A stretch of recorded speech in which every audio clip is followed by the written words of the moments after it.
Espera, antes de que sigas scrolleando necesito que te quedes porque lo que te voy a contar hoy es de esas cosas que, una vez que lo escuchas, cambian completamente la forma en que ves toda una situación. Y sí, estamos hablando de Tini, pero no del modo en que lo estás pensando. Porque hoy no vengo a hablar de fotos, ni de letras de canciones, ni de quién subió qué historia. Hoy vengo a hablar de algo que Tini contó sobre su propia salud, algo que mucha gente escuchó pero que casi nadie está explicando bien, y que, cuando lo entendés de verdad, hace que toda la conversación que hubo alrededor de ella en los últimos tiempos tome una dimensión completamente distinta. Lo que contó Tini sobre su salud ha hecho que mucha gente vea toda la situación de forma completamente diferente, pero hay cosas que casi nadie está explicando bien y eso es exactamente lo que vamos a hacer hoy acá. Vamos a hablar de ¿qué es un embarazo ectópico? Sé que puede sonar a término médico raro, pero te juro que cuando termines este video vas a entender por qué esto es tan importante, por qué es más serio de lo que parece, y por qué mucha gente que seguía el tema de Tini siente que ahora entiende cosas que antes no entendía. También vamos a analizar cómo reaccionaron las redes, cómo aparece el nombre de Rodrigo de Paul en esta conversación y cómo algunas personas empezaron a conectar este tema con otros nombres que ya todos conocemos. Ah, y una cosa más, este video va a tener información médica real, seria y explicada con palabras simples, porque me parece que si vamos a hablar de esto, lo mínimo es hacerlo con respeto y con datos. Si eso te interesa, ya sabes lo que toca. Suscríbete ahora mismo si todavía no lo hiciste, activa la campanita y quédate hasta el final porque hay una parte del video allá por la mitad que te juro que no te la esperas. Vamos. Primero vamos a ubicarnos, porque para entender por qué esto generó tanto impacto, necesitamos recordar mínimamente el contexto en el que todo esto ocurrió. Tini Stoessel es, para quienes no la conocen o la conocen poco, una de las artistas más importantes del pop latino en este momento. Arrancó siendo muy chica, con Violeta, la serie de Disney, y desde ahí construyó una carrera que hoy la tiene en estadios, en listas globales y con millones de seguidores en todas las plataformas. Es argentina, tiene una base de fans gigante que en redes se conocen como el ejército de Tini, y su vida personal, como pasa con casi todas las figuras de su nivel, ha sido constantemente expuesta, comentada y analizada. Uno de los capítulos más comentados de su vida personal fue su relación con Rodrigo de Paul, el futbolista argentino, una relación que generó mucho ruido desde el principio, que fue muy pública y que terminó de una forma que todavía genera debates. Pero lo que quiero que tengamos presente hoy no es la relación en sí misma, sino lo que vino después. Porque tiempo después de que esa relación terminó, Tini empezó a abrirse un poco más sobre cómo había vivido ese periodo. Y en algún momento, ya sea en entrevistas, en redes o a través de su música, salió información sobre que había atravesado un momento muy difícil de salud. Y acá es donde empieza todo lo que vamos a analizar hoy. Porque cuando se empezó a hablar de embarazo ectópico en relación con Tini, mucha gente honestamente no sabía bien qué era eso, y los que creían saber muchas veces lo entendían a medias, y eso generó dos cosas al mismo tiempo. Por un lado, una ola de empatía enorme. Por otro lado, también confusión, especulación y en algunos casos comentarios que mostraban una falta total de información. Y ahí está el problema. Porque cuando no entendemos bien algo, terminamos opinando desde la ignorancia, y en un tema tan delicado como este, eso puede hacer daño real. Así que vamos a cambiar eso. Ahora mismo. Y antes de que sigamos, necesito que te quedes con esta pregunta en la cabeza. ¿Sabías realmente qué es un embarazo ectópico? ¿Sabías lo que implica para el cuerpo y para la mente de una persona? Porque lo que te voy a explicar ahora mismo cambia la forma de ver todo lo que vino después. Bien. Vamos a la parte médica, y sé que a veces cuando un video de YouTube empieza a hablar de cosas médicas, la gente se va. Pero te pido que no lo hagas, porque esto es algo que mucha gente no entiende bien y que en algún momento de tu vida, o en la vida de alguien que crees, puede ser importante saber. Además, sin entender esto, no vas a poder entender el resto del video. Así que vamos despacio, con calma, y con palabras simples. ¿Qué es un embarazo ectópico? Empecemos desde el principio. Cuando una persona queda embarazada, lo que ocurre normalmente es que un óvulo es fecundado por un espermatozoide, y ese óvulo fecundado viaja por las trompas de falopio hasta llegar al útero. Ahí se implanta, empieza a crecer, y si todo va bien, 9 meses después nace un bebé. Ese es el proceso normal. Un embarazo ectópico es cuando ese óvulo fecundado no llega al útero, se queda en el camino, y en lugar de implantarse donde debería, se implanta en otro lugar. ¿En qué lugar? En la mayoría de los casos en las trompas de falopio, por eso también se lo llama embarazo tubárico, pero también puede ocurrir, aunque con menos frecuencia, en el ovario, en el cuello del útero o incluso en la cavidad abdominal. Y acá está el problema fundamental. Esos lugares no están diseñados para que un embarazo crezca. No tienen el espacio, no tienen el tejido adecuado. Entonces, a medida que el embarazo avanza, empieza a generar una presión que el cuerpo no puede sostener. ¿Por qué ocurre? Esta es una pregunta que mucha gente se hace, y es importante responderla bien porque hay muchos mitos alrededor de esto. Un embarazo ectópico no es culpa de nadie, no es algo que una persona provoca por lo que hace o deja de hacer. Es algo que puede ocurrirle a cualquier persona con útero, y en muchos casos no hay una causa identificable clara. Dicho eso, hay factores que pueden aumentar el riesgo. Algunos de ellos son: haber tenido una enfermedad pélvica inflamatoria, que puede generar cicatrices en las trompas de falopio y dificultar el paso del óvulo. Haber tenido una cirugía previa en las trompas o en la zona pélvica. Tener endometriosis. Haber tenido un embarazo ectópico anterior, porque eso aumenta el riesgo de que vuelva a ocurrir. Fumar también se asocia con un mayor riesgo, y hay otros factores como ciertas infecciones de transmisión sexual que, si no se tratan, pueden dañar las trompas. Pero insisto, en muchos casos, el embarazo ectópico ocurre en personas que no tienen ninguno de estos factores de riesgo. Es una situación que puede aparecer sin aviso, sin una razón clara. ¿Qué tan frecuente es? Más de lo que pensás. Se estima que aproximadamente 1 de cada 50 embarazos es ectópico. Eso equivale al 2 de todos los embarazos. Es una cifra significativa. No estamos hablando de algo rarísimo que le pasa a una entre 1.000.000. Es algo relativamente común, aunque no se hable de ello tanto como se debería. ¿Cuáles son los síntomas? Y acá viene una parte que es crucial entender, porque los síntomas de un embarazo ectópico al principio pueden parecer los de un embarazo normal, y eso precisamente es lo que lo hace tan peligroso. En las primeras semanas, una persona puede tener los síntomas típicos: falta de menstruación, náuseas, cansancio, sensibilidad en los pechos. Puede hacerse un test de embarazo y dar positivo, porque efectivamente hay un embarazo, aunque no esté en el lugar correcto. Pero después empiezan a aparecer señales de que algo no está bien. Las más comunes son: dolor en el abdomen bajo, generalmente en un lado. Ese dolor puede ser leve al principio, pero ir aumentando progresivamente. Sangrado vaginal anormal, diferente al sangrado de la menstruación. Dolor en el hombro. Lo que puede sonar extraño pero tiene una explicación. Si hay sangrado interno, la sangre puede irritar el diafragma y eso se percibe como dolor en el hombro. Y en casos más avanzados, mareos, desmayos, presión arterial muy baja, lo que indica que hay una emergencia. Porque acá viene la parte más grave. ¿Qué pasa si no se trata? Un embarazo ectópico no puede continuar. No existe ninguna posibilidad de que un embarazo ectópico llegue a término. Ninguna. Esto es algo que hay que decirlo claro porque a veces hay confusión al respecto.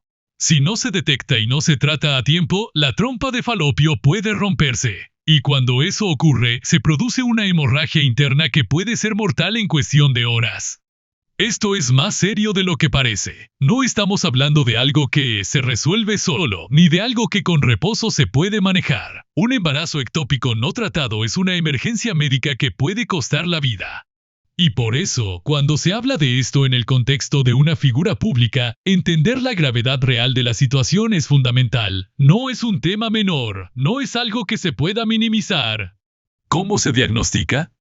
El diagnóstico se hace principalmente a través de 2 vías: análisis de sangre para medir los niveles de una hormona llamada HCG, que es la hormona del embarazo, y ecografía transvaginal, que permite ver dónde está implantado el óvulo fecundado. El problema es que a veces, en etapas muy tempranas, incluso la ecografía no muestra nada con claridad. Lo que sí puede verse es que no hay un embarazo en el útero, lo que ya es una señal de alerta. A veces se necesitan varias ecografías a lo largo de días para confirmar el diagnóstico. ¿Cuál es el tratamiento?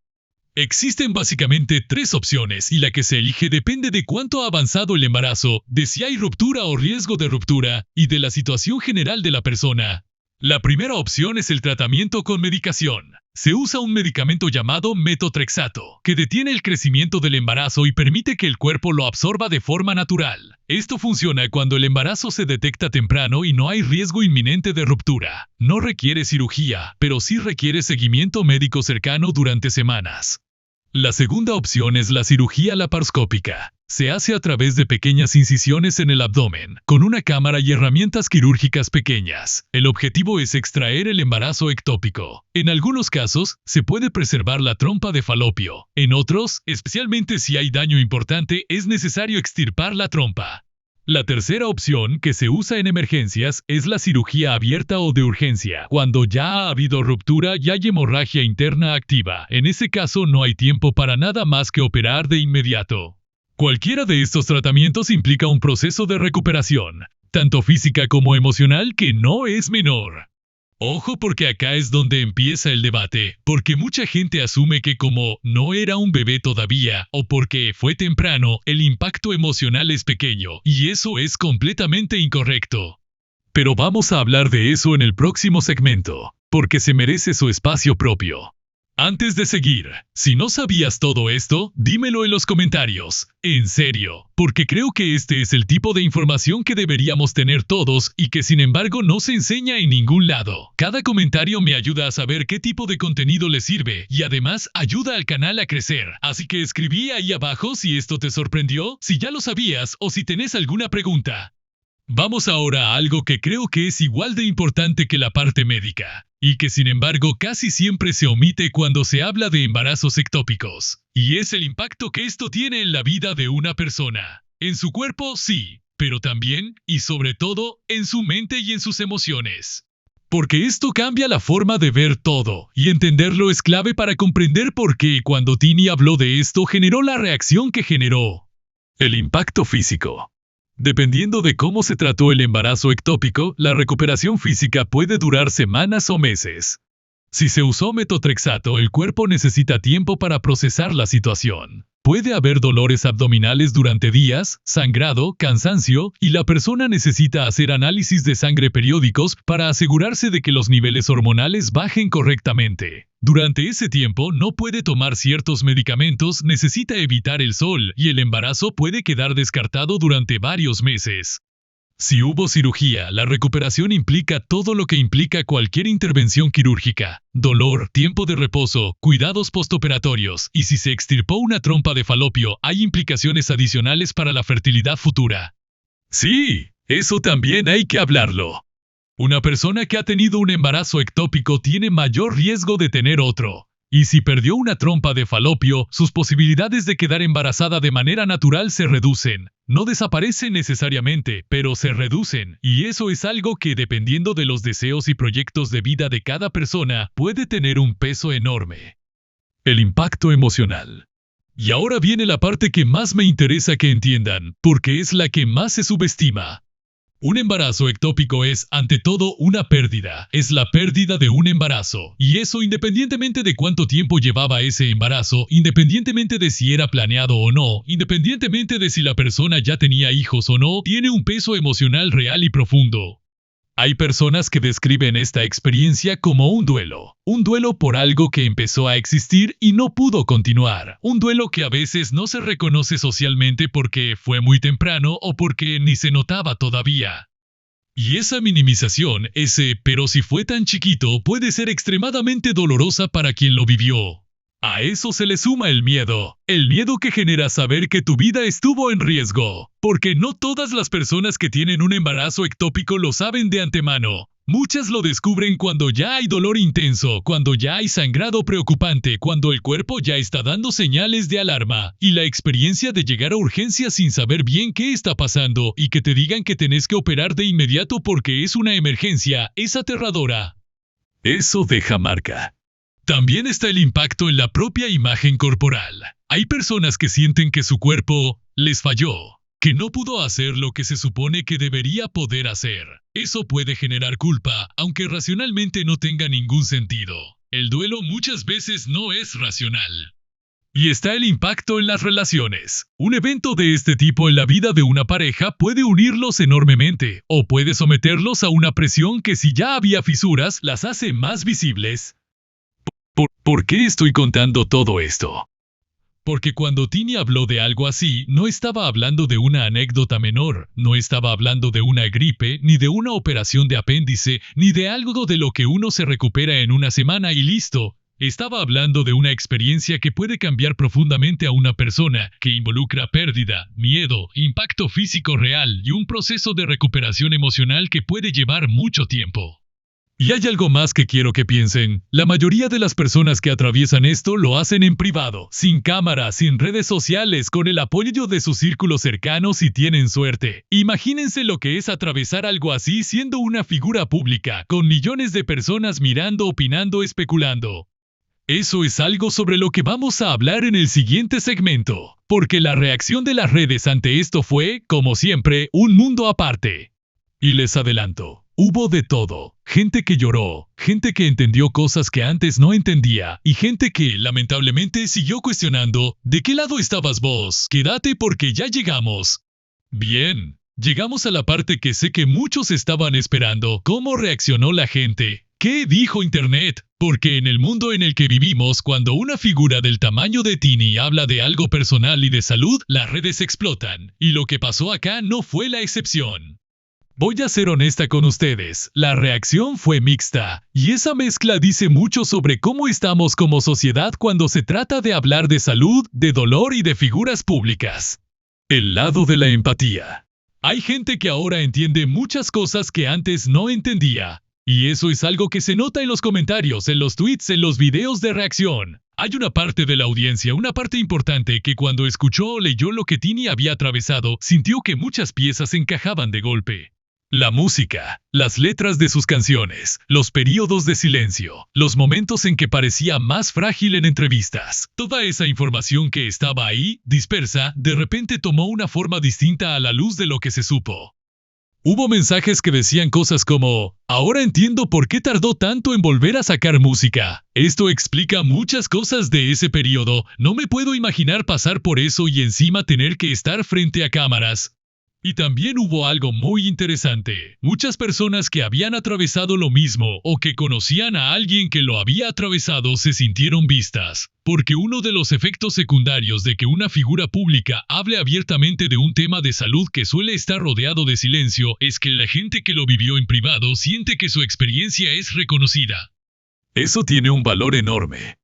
En el mundo de las redes, especialmente en TikTok e Instagram, los videos donde se explica qué es un embarazo ectópico empezaron a circular masivamente después de que este tema salió a la luz. Personas y seguidores masivos, muchas de ellas relatando su propia experiencia, consiguieron millones de vistas, porque de repente había un contexto, había un nombre conocido que le ponía cara al tema y la gente quería entender.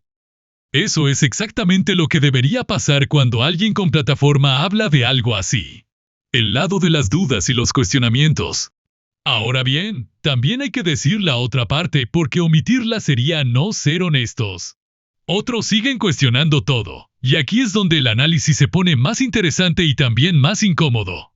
Hay personas que, frente a esta información, no reaccionaron con empatía sino con escepticismo, o directamente con comentarios que, si los leyeran en voz alta, probablemente ellos mismos reconocerían que son crueles.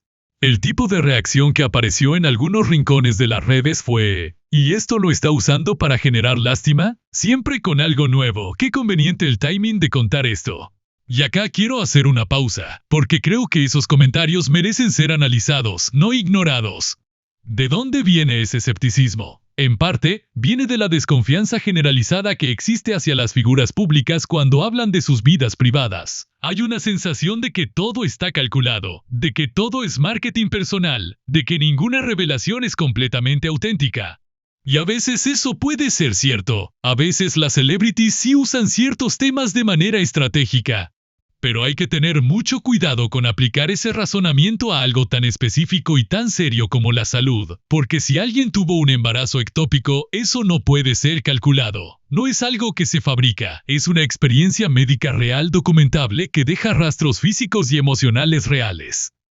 Entonces, cuando alguien dice, qué conveniente el timing, lo que en realidad está haciendo, aunque quizás no lo note, es cuestionar la veracidad de una experiencia médica muy seria. Y eso, además de ser potencialmente muy injusto con la persona, también es dañino para todas las personas que tuvieron la misma experiencia y que quizás están escuchando ese comentario.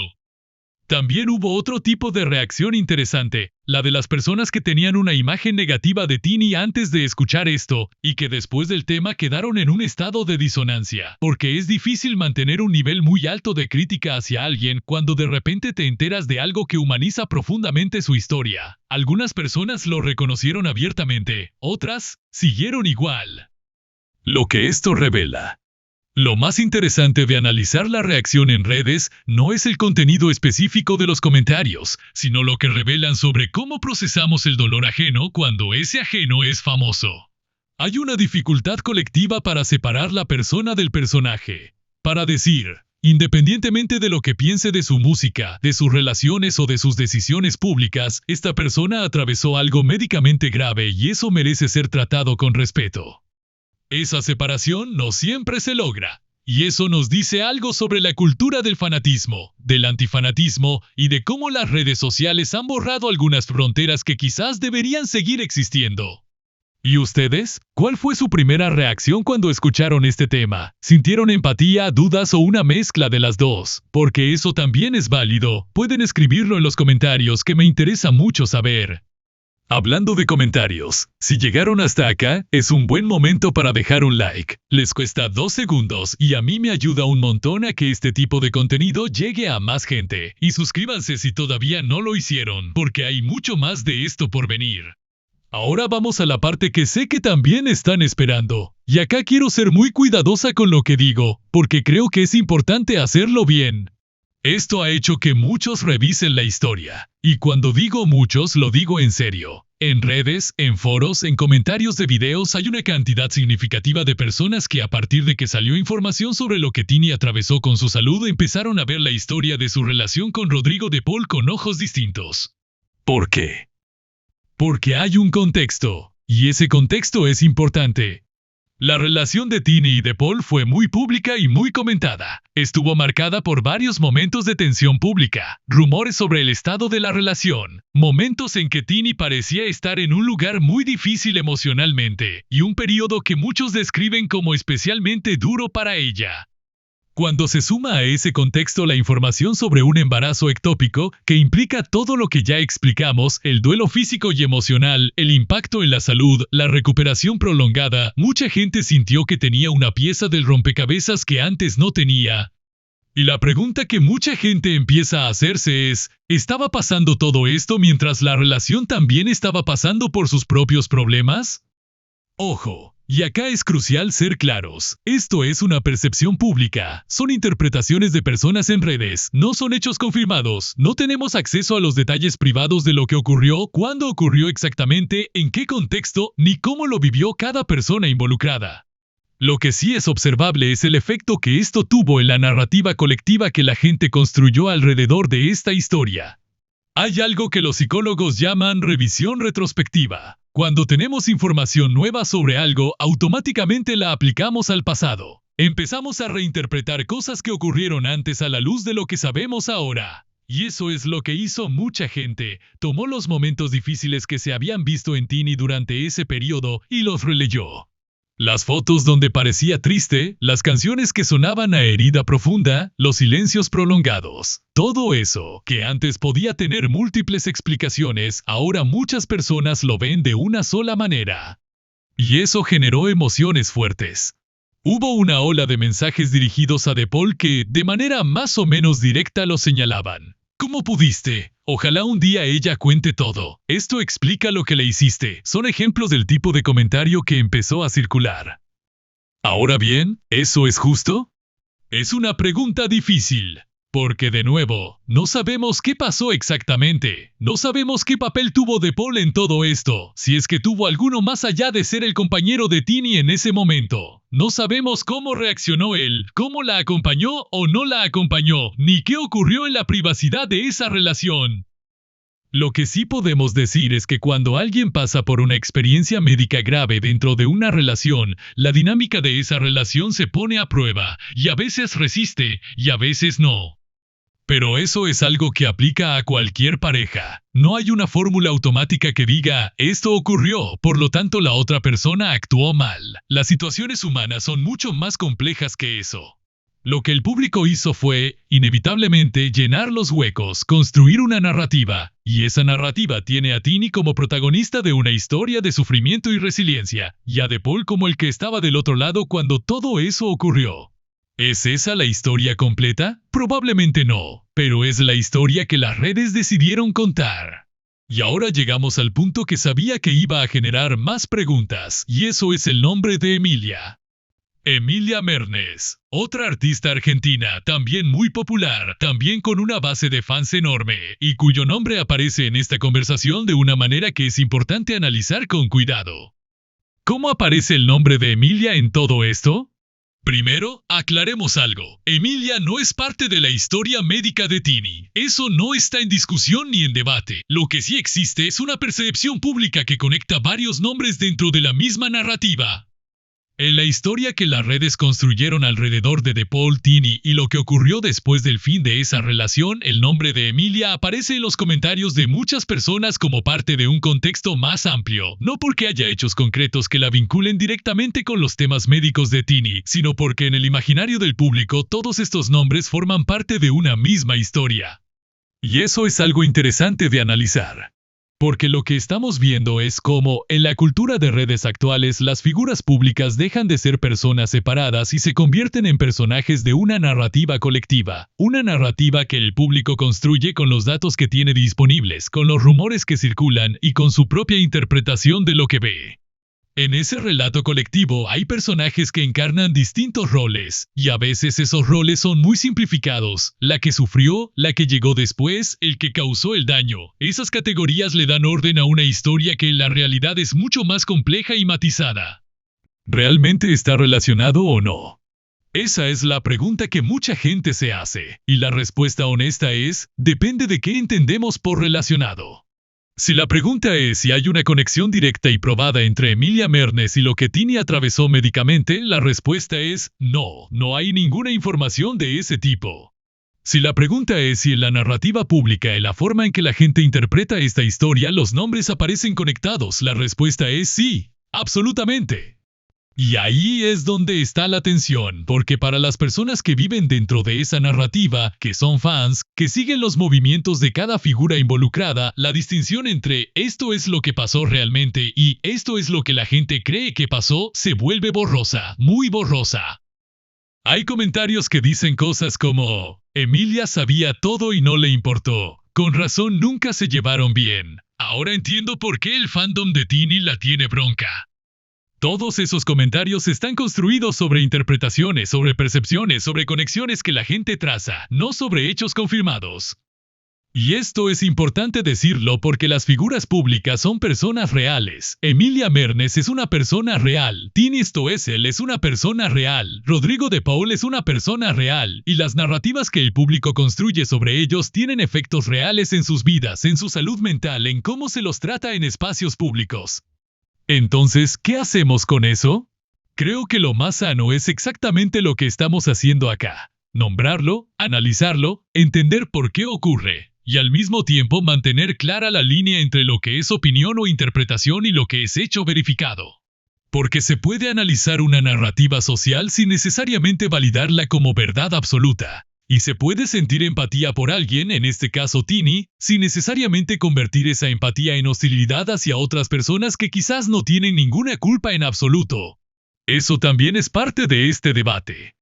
Y hablando de debate, quédense porque en el próximo segmento vamos a ver exactamente cómo se dividieron las opiniones. Porque hay dos bandos muy marcados, y los dos tienen cosas interesantes para decir. Tono más dinámico, presentando dos perspectivas claramente. Bien, llegamos a uno de mis segmentos favoritos de este tipo de videos, que es cuando ponemos las dos posturas sobre la mesa, sin editorializar demasiado, sin decirte qué pensar, presentando los dos lados lo más honestamente posible. Porque en esto, como en casi todo lo que tiene que ver con figuras públicas y relaciones, hay dos grandes bandos. Bando 1. Empatía total. Este bando existe, y es grande, y sus argumentos son válidos.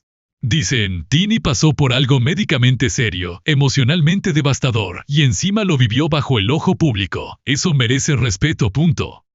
Dicen, cuando entendés que es un embarazo ectópico de verdad, no superficialmente sino de verdad, es imposible no mirar esa etapa de su vida con una ternura diferente, y es imposible no sentir que se mereció más.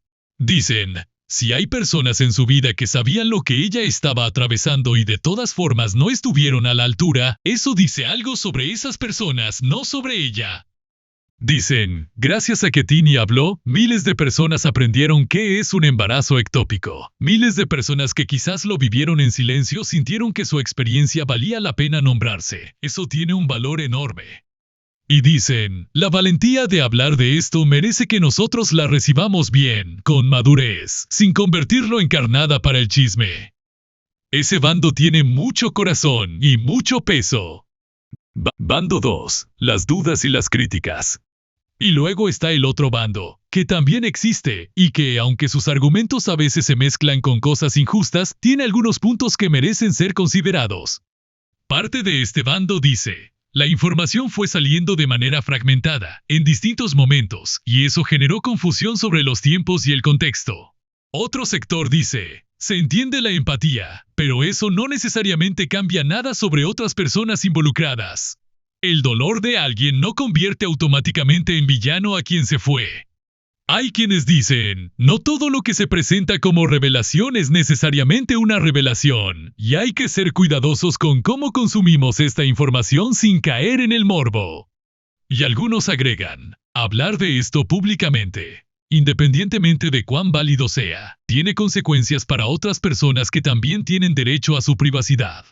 Esos argumentos no vienen necesariamente de personas sin empatía, vienen de personas que intentan mantener una mirada más fría, más analítica, en un contexto donde todo el mundo está muy caliente emocionalmente. ¿Son igualmente válidos? Te lo dejo a vos. Y acá es donde quiero saber qué opinas vos. ¿Con cuál de estos bandos te identificas más? ¿Empatía total? ¿Dudas? ¿Una mezcla? ¿O tenés una tercera postura que no encaja en ninguno de los dos? Escribílo abajo, yo leo todos los comentarios, y sí respondo, no siempre pero intento, así que déjame tu opinión y si coincide con alguien más ponele like al comentario, quiero ver cuál bando gana acá. Recuerden suscribirse y dar like al video si quieren saber más del salseo entre Tini y Emilia. Nos vemos en el próximo video.